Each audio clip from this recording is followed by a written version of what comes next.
evening, everyone. Welcome to the launch of our dear colleague and friend Gertrude Fester's prison notebook V2957/88.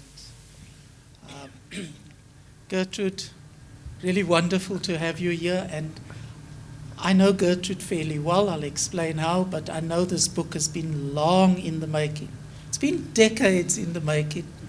And one of the questions I want to know from you is, just share your secret. How did you manage to finish it? I'm just going to introduce Gertrude and then hand over to Jordan. And Jordan and Gertrude will talk about the book. So I'm going to try and be brief, but I can't because I know Gertrude so well. We spent 10 years at Hewitt together as colleagues and friends. We became friends. She predated me there. I think you started in 1982 at Hewitt.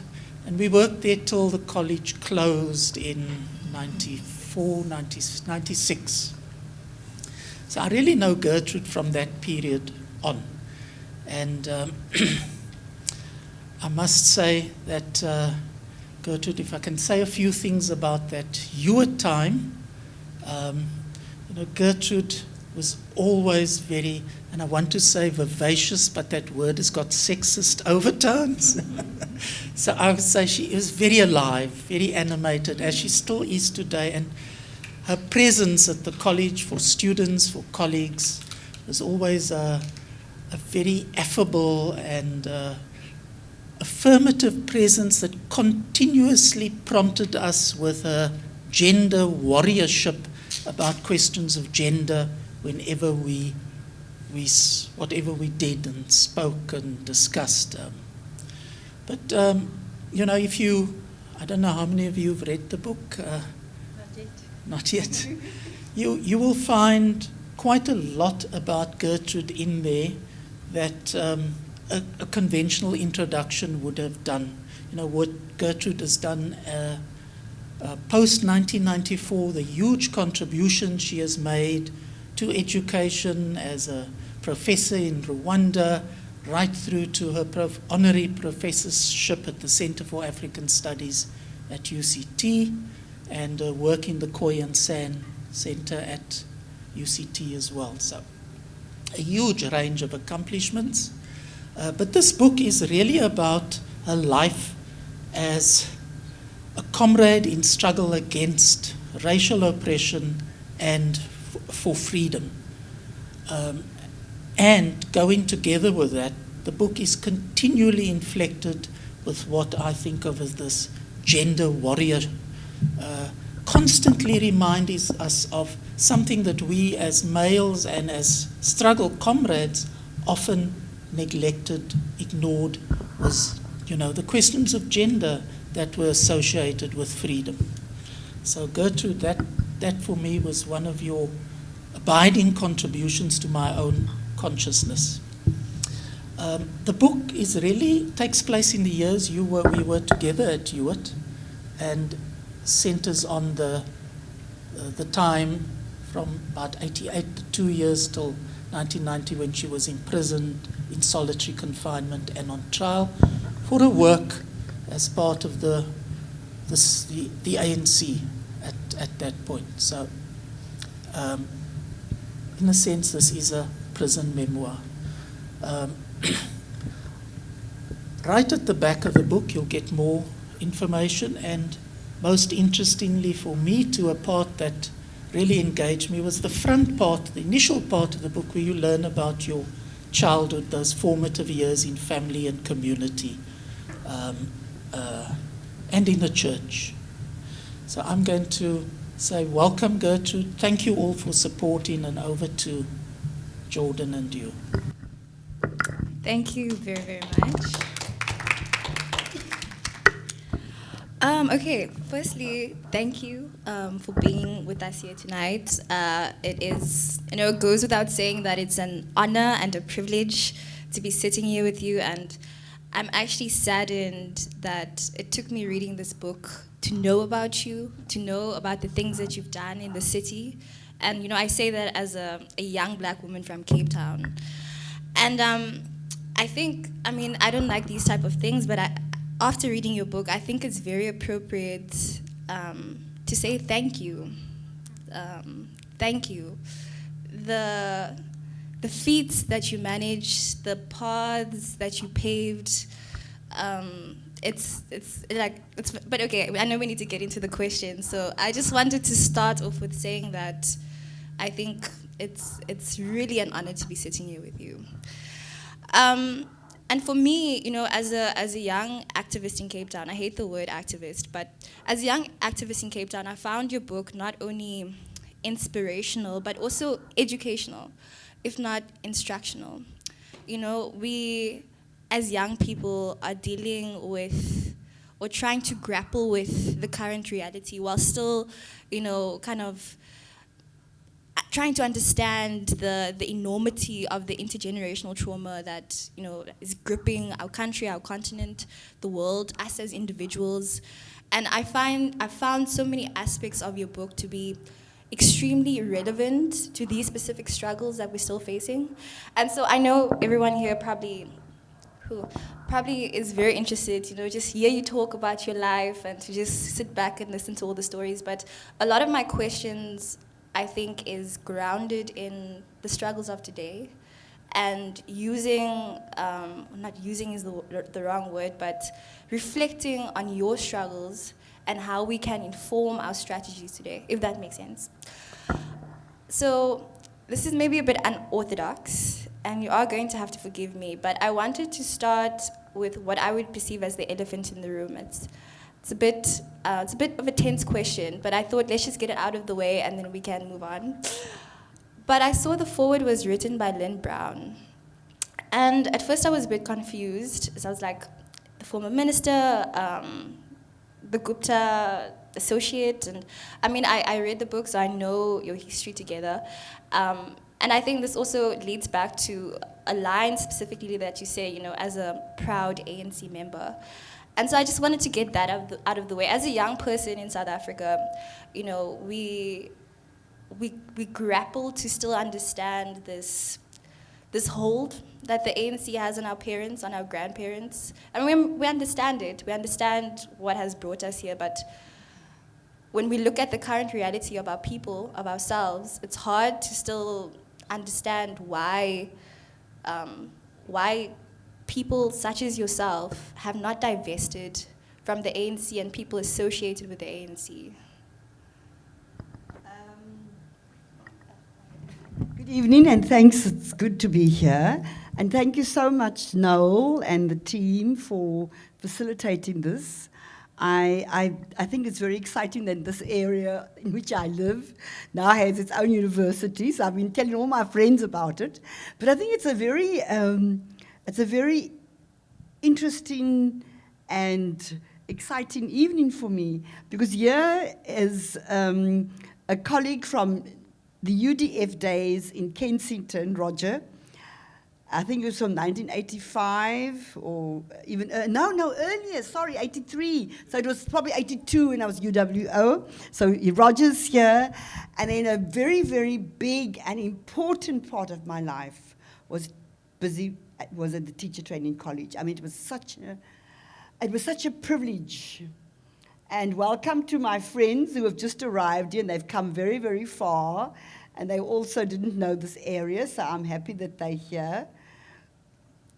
Also part of our history and our struggle, Lebombo and May, thank you for coming. And then that is why I'm saying it's very exciting to be here with Sean and with Noel. And just as it's like all these different parts of my life are coming together, and there's also Peter. And I also now have received a copy of Peter's memoirs and struggle memoirs, so yeah. So I'm very excited about that. And also thanks to Sean for being part of the team and assisting. To answer your question, nowhere in the book do I say I'm ANC. That's point one. Nowhere do I say that. I think what I do say quite quite clearly at many or at least 2 or 3 occasions. What I did is I decided to go and interview my fellow 13, 14 trialists. And that's in the appendix. So I have I have a bit of biographical detail, and then I have the appendix and, you know. So the saddest thing about doing those interviews, but I also want to answer Sean's question about how come I managed to still continue with the book. I interviewed accused number 5, Mputo, and one of the things he said to me was, I've never had a job since 1990. I was in the same ANC branch with Tony, and no one ever gave me a job. And he so much wanted to complete his teacher training. And I said, but why didn't you contact me? He thought I was a student at Hewitt, and that's why he didn't contact me. So here we have Mputo, 30 years later, who spent a very, very much longer time than me in prison, whose life has not changed at all. He still lives in informal settlement in Khayelitsha. He hasn't had a decent job. And what I do then say very categorically, that our trial, the 14 of us, is a microcosm of the South Africa of today. 4 of us were privileged in the sense we were members of Parliament, of National Parliament. Some of us have had very cushy jobs. Some of us drive red Ferraris, and others live in informal settlements. So does that answer your question? But can I just answer Sean's question? Of course. Sean, when I was in solitary confinement, I thought, I've got to do something, I'll go crazy. So I actually composed a play in my head. I composed poems. When I saw the birds, I composed Hi There Mockingbirds perching on the bars of my cage, because I actually had bars on my exercise yard, so it was like a big cage. So I actually had the play, which I did in Beijing. And then after a while, I did the state of emergency, and I did the actual prison. So I had 3 chapters, which was my book. And I was, off and on, publishing lots of other things. And then about 3 years ago, I contacted military veterans. And military veterans actually has a project. I don't know whether they've assisted you, Peter, but they do have a project, and they keep on saying how they must get more women's books published, but they don't. They only have 1 woman, me, and they're still not publishing women's books. But what they did is they gave each of us, the 6 of us, a researcher from HSRC to write with, which I think was very helpful because, sometimes there are dates and there are things that, conflates in your head. I think the other also is that many of the other 5 male writers, English was like their 3rd or 4th or 5th language. So it was very useful to have someone to work with. Unfortunately, mine wasn't a very positive experience, but he did contribute. He said, oh, but why were you, maybe you should write something, but why you were in the struggle? So he then encouraged me to do chapter 1, which is my sort of autobiographical details and forced removals and all sorts of interesting things about churches and Catholics and Christianity and the myths and the contradictions. And then, of course, I was in the women's struggle, and this guy said, no, but you must write something about the women. You can't not write. So chapter 2 is about my experience in women's struggles. While I was in Rwanda, Sean refer to my stay in Rwanda.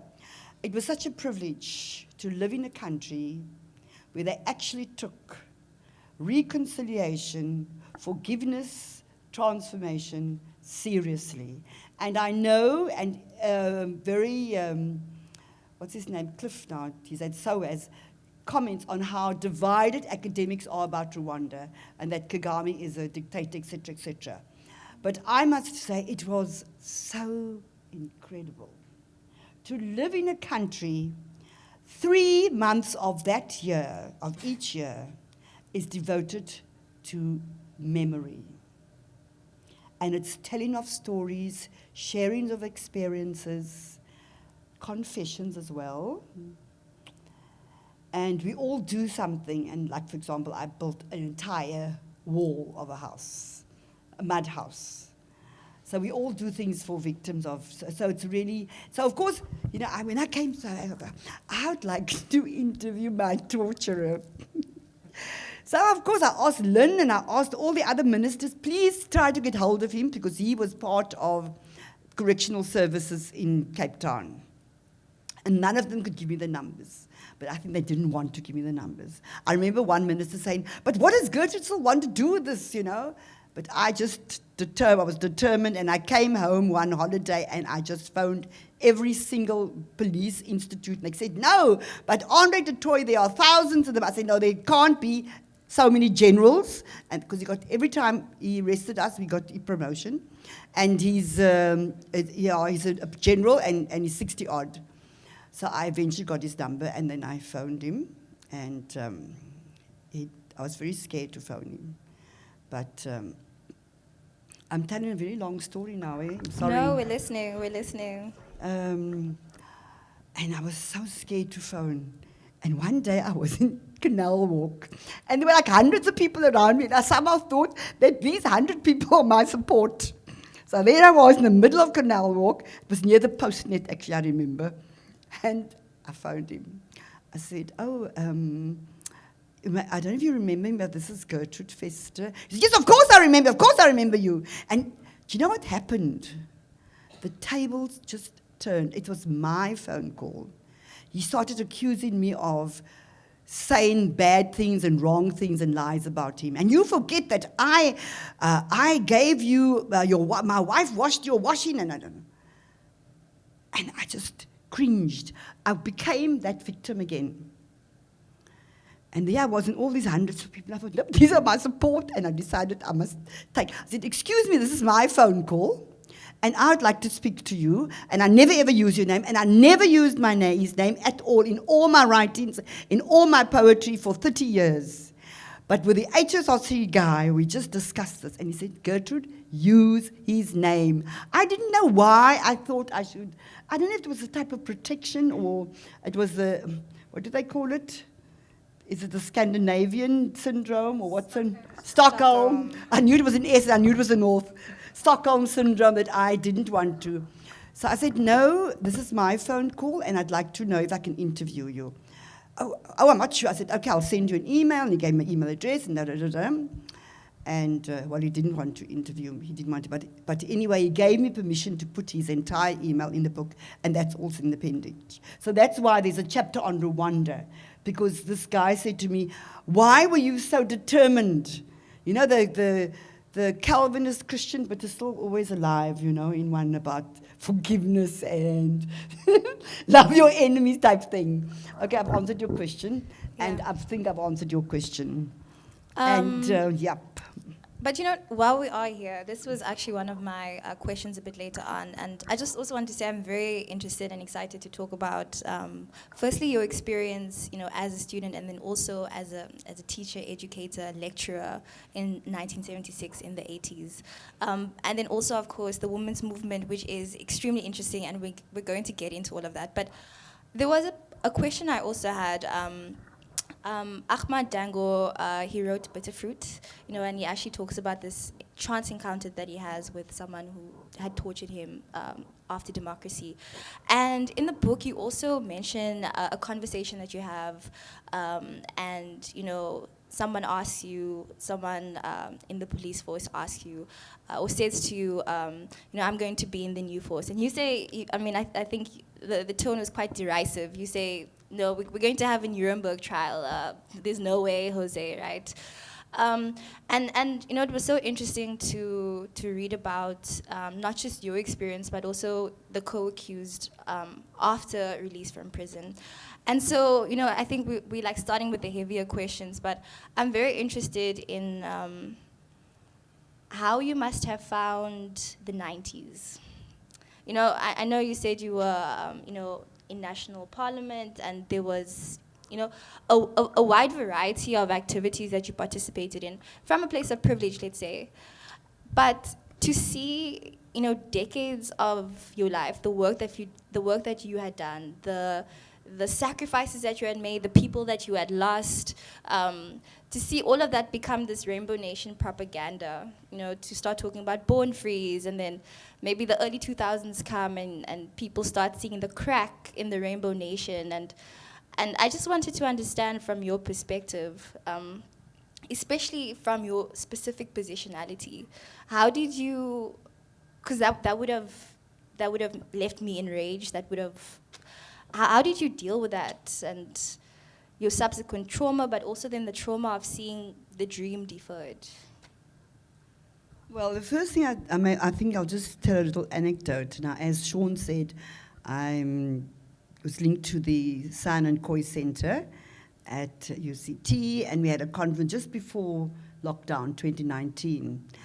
And I was going to speak about research in Northern Cape. We mustn't forget Sol Plaatje University. It was a very, very amazing experience, living in the Northern Cape, going to see all the art works, the graphics, and establishing the sociology department there. It was a very good learning experience, and also opened my eyes to the wider South Africa. So there I was at this conference. We had the Koi and San conference, and then I was going to do this paper on the wonderful graphics about women painters, etc. And then the night before, they said, can you just speak to this act? This is the usual thing at conferences. It's the night before. It was the Traditional Leaders and Khoisan Act, November 2019. So, of course, the night before there, I was sitting all night reading this act and getting really angry and upset. So the following day, now I'm always quite fragile. I don't know if you remember, but when I haven't had enough sleep, I'm very emotional and I can cry very quickly if I haven't had enough sleep. So there I'm on the podium, and I have to speak on this act. And I say, well, this is a Bantustan Act. This act doesn't change the social relations in the rural areas at all. All the chiefs still are in charge of the land, and women are up there, and I went on and on and on. And then I decided to say, and you know what? We've worked so hard. We've worked so hard to change this country, and we failed. And I started crying on the podium at an international conference. So that sums up my feelings. Maybe that is a good kind of segue into your work, with the United Women's Congress, right? Because the reason I'm saying that is because I think specifically in rural areas, and I found what you wrote about that also quite interesting. In rural areas, things have kind of stayed the same. In many aspects, but specifically in relation to patriarchal power, and often seen through chieftainships and these type of, I would say, social relations, to use your words. And I must say, and maybe this is my own ignorance as a young person, but it was so thrilling and beautiful and invigorating to read about the work of the United Women's Congress with working class women from across Cape Town, and I guess further afield as well. And there were specific points where I just kept thinking to myself, what happened? And I mean, we know what happened. It was dissolved into the ANC Women's League, etc., etc.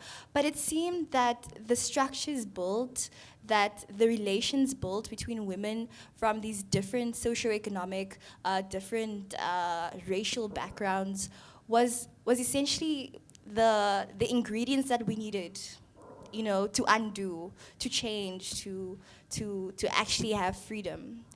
And then I wondered to myself, when I think about my grandmother, when I think about my aunts, when I think about my mother, and the women in the communities around me where I grew up, it was so strange reading these stories, and I really enjoyed the interviews that you also did.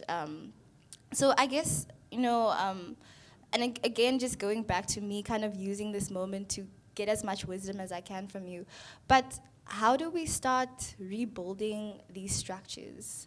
I mean, and specifically as women, young millennial women, Gen Z women, who basically grew up outside of these kind of political, I would say, experiences. Where do we start? How do we rebuild that? Well, I do think that there are quite a lot of exciting women's structures around. I think for me, one of the weaknesses is, like, for example, there's women in law, right? Then there's women in gender-based violence. Then there's women advocates, and they're all in different sectors. And we, with Nabomba, we are in the GRAIL, which is the Women's International Spiritual Movement. But there's no connection between us like we had in the 80s and like with the National Women's Coalition. So firstly, that I think is absent. The absent that we start talking to each other. I also feel that, and I'm very glad that you have Jordan here, because one of the key things I do is I promote intergenerational dialogue. So much so when I was invited to Italy, I don't know if you know about Bellagio, where to write. I said, oh, no, I had to write one chapter on South. I said, no, we in South Africa, we actually have younger people, and we write together. So I actually had a young woman coming along with me from the New Women's Movement. What's her name again? She's with Know Your Rights, but anyway. So, so yes, that's the important thing that we do. But I think the first thing is that what we did is we organized with women where they were at and what the issues are. Like now, for example, I met Erica, and she also writes. So that's one thing. And there's Faze here in terms of also writing and just doing things together, and that's the important thing. What are women's interests? I think a weakness, though, I think, is women in faith. And I did actually try to start a dialogue with interfaith women, because I believe, and you were talking about patriarchy earlier, I believe that as much as we have fascinating and progressive laws and structures and policies, I think that we have all these wonderful policies, but I think that we say all these things during the week, but every Sunday or every Friday or Shabbat, Friday night to Saturday, we get a patriarchal message.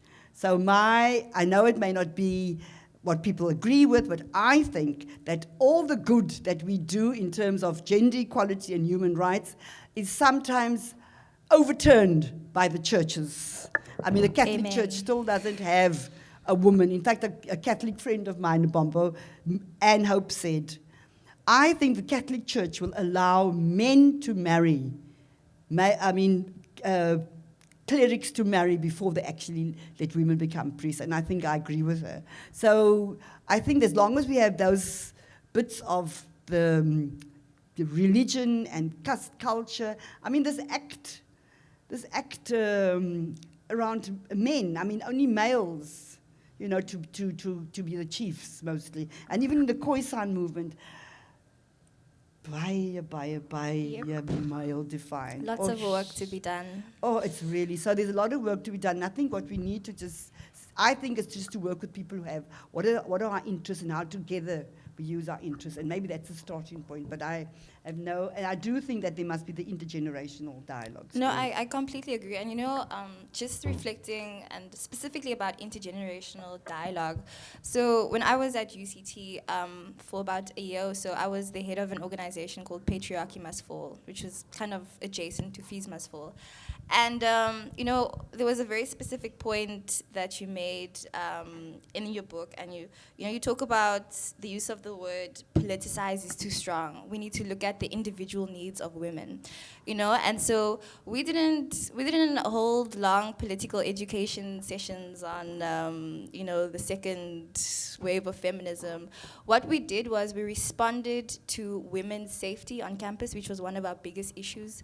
We responded to the use of power by men in various positions of powers, from lecturers to students, etc. And we were quite, I would say, militant in our own way, like with sticks and everything. And we would try to confront the actual individual experiences of patriarchy. But what was lacking, and what I also found very interesting in your book, was you were talking about this concept of a women's organization and why it was important. And it really, what was sad for me is that the same things that you experience, or the same reasons why the women's organization was this very safe and caring place, not always, I know there was contentious points around time, but the same issues that you face, so like all male leadership, being in spaces where only, I think you made a point about, or one of the women you interviewed made a point about, only the most brave women or the most courageous women would actually challenge men in meetings, and the sexism, and not just the sexism, but the sexual abuse by male cadres towards female cadres, and how this is kind of, just brushed under the carpet. And I was just thinking of my days in Fees Must Fall and how the movement actually collapsed. And those were the very things that collapsed the movement. And so, just talking about intergenerational trauma, intergenerational dialogue. And so for me, when I was reading your book, I was just thinking to myself, how amazing wouldn't it have been while we were in that time, 2016, 2017, to have actually been able to engage with activists from your generation around these issues. Because it's the same issues that you faced. Maybe then we could have gotten to a point where these issues could actually have been, maybe solved is the wrong word, but addressed. And I mean, I'm sure Fees Must Fall as, Fees has not fallen, etc. But how do we build those links between our generations, outside of academia, outside of NGOs with very shoddy financial backgrounds? How do we actually say, okay, we're going to move outside of these institutional spaces, find each other, and actually, address these issues? I mean, for me, I find it, well, I think, sorry, I'm talking too much, but I was very privileged to grow up around a lot of anti-apartheid activists through my work with the District 6 Museum. So like Mandy Sanger, Bonita Bennett, these really amazing black women. But most people in my generation did not have that privilege. They actually first came to really become politicized, in the word politicized, in university, in an institution. So it feels like politics has been moved into institutions, and I mean, I know that's not true, the personal is the political, et al. But I guess coming back to my question, how do we build those links? How do we find each other? How do we work together when there are also these huge barriers in terms of class, access to resources, positionality? How do we get that process started? Well, I must say, I don't have any magic answers. I think it's just been hard work, but there are really examples of excellent women's structures, like Masimanyane in the Eastern Cape.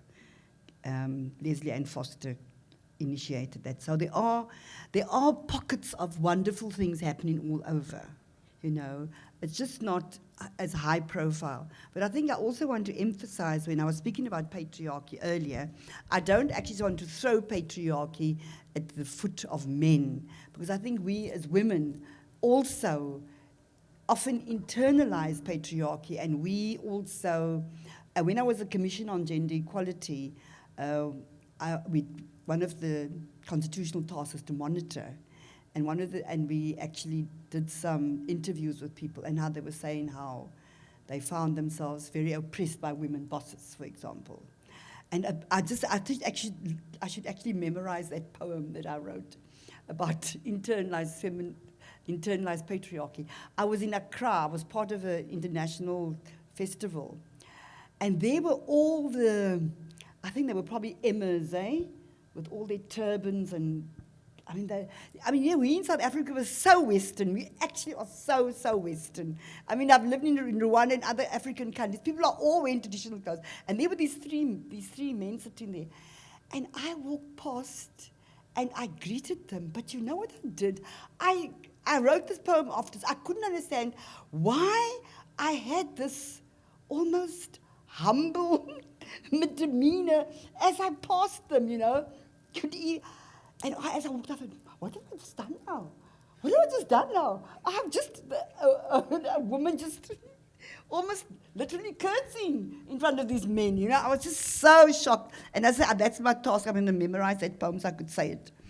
Tattoo. So yes, I think it's a lot of work. And when I was a commissioner, I think one of the issues that I actually thought that people found difficult, because when you change gender relationships, it's not a political thing out there. It's actually here. It's what happens in the bedroom. It's what happens in your relationships. It's what happens at an intimate level. And that is why it's so difficult. So we do have a battle, and it's the longest battle ever, and I don't see much change. But unless there are, for example, the Sonke Gender Justice. There are there's Africa-wide Men Engaged, doing quite interesting things about, men and how they use patriarchy. But I think that if we are more working together as allies, I think men must organize separately, women should organize separately, but I think there should be that coordination. And it's going to take a lot of time. I don't know if my pen is mightier than the sword at the moment, but that's what I think I do now. I'm no longer knocking on doors. The two thoughts actually came to mind when you were saying that. The first is that it's very interesting because I think my generation, Gen Z, we are actually trying to move beyond gender. Right? We're trying to move beyond this idea of sexuality. And maybe therein lies the answer. But then a more somber thought came to mind. And, when you're talking about men organizing themselves, women organizing themselves. And, people often, a lot of organizations focus on education. Education as the key to unlocking this great gender battle that we face. And I also just checked the time, but I think we're still good. So we did these workshops with first-year male students when they came to UCT, because the idea was that there was so much sexual violence happening in the first-year residences. Let's talk to them, right? Let's teach them about consent. We did a 2-day workshop, and it was very engaging, and we left there thinking, okay, we won today. Us won, patriarchy 0. And then, 2 weeks later, I got a report from one of the residences where the workshop was held that a male student had sexually assaulted a female student, a first-year student. So he was actually a part of our workshops.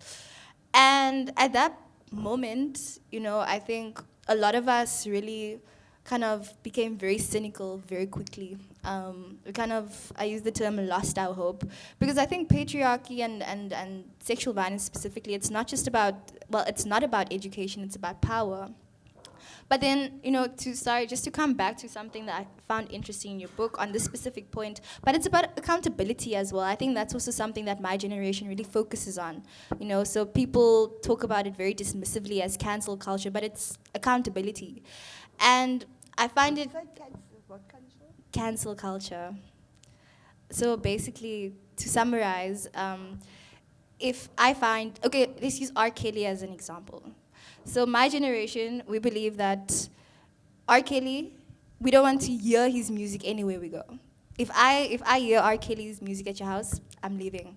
Because if someone does something, in order to hold them accountable, you actually have to, disenfranchise them. You actually have to remove them, stigmatize them from society. And that's the only way we get accountability. But yeah. But I wanted to then actually just bring, the point about accountability again to your generation, and this kind of link that I saw between our generations, in the sense that looking at, let's say, male comrades who do certain things, and they just get away with it. And I've heard so many stories of these anti-apartheid activists who were women abusers, domestic abusers, who now hold, various positions either in the social justice sector. And I wanted to kind of get your thoughts on that, because I struggle to understand how, especially someone who is, as I would say, who has been battling this great gender war for as long as you have. How do you deal with these people who have never had accountability for the last 20, 30 plus years? How do you even engage with those type of people, knowing that there has been no accountability? Well, I really don't know, I must say. I think that the problem is that people, I remember the Minister of Military Veterans now, Thandi Modise. We were first year in Parliament and we were chatting as women, and I don't know at what stage, I was talking about all the divorces during the political struggle, and she said, oh no, but even now, the first year of Parliament, there were so many divorces because of the relationships, and I think men couldn't deal with powerful women. And then she was interviewed, and she spoke about violence in her marriage. And it was so interesting how the women's movement are completely divided. And I think we can say the same thing about the Jacob Zuma rape trial, how there were people who felt that Thandi should not have spoken about it because it gave a negative impression about comrades. So there were complete division. So unless there's going to be a commitment, and I know that we said earlier women and male organizations, but I think we mustn't leave out the issue of LGBTIQ+ and queer, et cetera, that also somewhere, that we have to accommodate that in our analysis and in our way forward. And the other complaint that we were talking about is that some of the books that we need to write still. Now, I don't know if any of you had a chance to read Jeremy Seekon's book on the UDF. It's become the iconic text. And the first thing I did when I looked at the bibliography, he only interviewed men. He only spoke about men. He didn't mention women at all. And I think many of those of you who were in the UDF know that the women actually were the basis of UDF. So I'm going to get his, and that's the book I'm committing myself to write. So the same thing, the whole thing, that the power, and that we also silence ourselves sometimes. So to actually get accountability, and what is also happening, we live in a really strange times. Huh? I find that that when you there's so many rumors. I mean, not sure, because you're not talking about prominent male people who have actually maybe committed, sexual assault of their wives, etc. There's such a blurring between what's true and what's not true. And then when something does come out, they say, oh no, that's political sabotage, and it's, trying to, so there are all these areas of rumor, and I'm not quite sure. I do think that what we do need is dialogue, so that we can see how do we take these issues forward. I don't think that, I may have experience in lots of issues, but I don't think I know all the answers. I think what is important is that there are different communities, there are different issues, there are different priorities, and if we actually have more dialogue, maybe together, and I agree with quite a lot of people who have started these dialogues in communities. They need to start learning about us, about our neighbors, ourselves, and working towards this the society that we envisaged when I was so excited going door to door with the RDP, saying how wonderful it's going to be. And then 2 years later, it was just squashed without our knowing about it. So, yes, the fact that we're not dialoguing openly. And what I was also going to say about the UDF book, the other book is that should be written that we haven't done, and that someone is asking me to do it, and I don't think I have time, is to have a book with chapters around women in exile, women detainees, women in business, women in the camps, women in exile. And women in the camps are still not writing, because I think people are either scared to talk or feel loyal and they mustn't expose things. So as long as we're sitting with these ambivalent feelings, I don't think we're going to go anywhere. So I'm not sure if we're going to get any women to write about the exile or the camp experiences, but that's one of the aims. It's very interesting that you actually mentioned that, because one of the books that broke my heart the most, maybe I shouldn't say this, but Ankie Krog, she wrote, there's a specific chapter in the book that she wrote where she was covering the TRC, and it's about women in camps. And honestly, I was so shocked, and it really, it made me question the whole facade of the ANC. This very, human rights focused organization, but then using rape as a means to discipline its members. It was a very kind of, I don't know, revealing. And I mean, a lot of people in the ANC, they feel very uncomfortable when I talk about this. I wanted to also speak about the role of art in activism. And I mean, reading your poems and hearing about your plays, it's very clear that this is, you know, kind of fundamental part of your work. And, you know, it kind of seems that in post-democracy South Africa, outside of institutions and universities and NGOs, art as a form of activism, art as a way to mobilize, to critique, has kind of just fallen by the wayside in terms of, you know, going into communities and seeing art being performed or art being created. How do we bring, you know, to your mind, how do we bring that culture back? Well, there are some, again, I want to say there are some very exciting things happening. Noel and I are part of the Cape Cultural Collective, but Noel doesn't sing, I sing. I'm in the Rosa Choir. And we are using creativity. An anthology of poetry has been published. I'm part of the choir, we sing. And the exciting thing that I think, what for me is the most amazing about the choir is that we have youth from Delft, Khayelitsha, Manenberg, and they all get picked up and they're all singing together. And we've just, this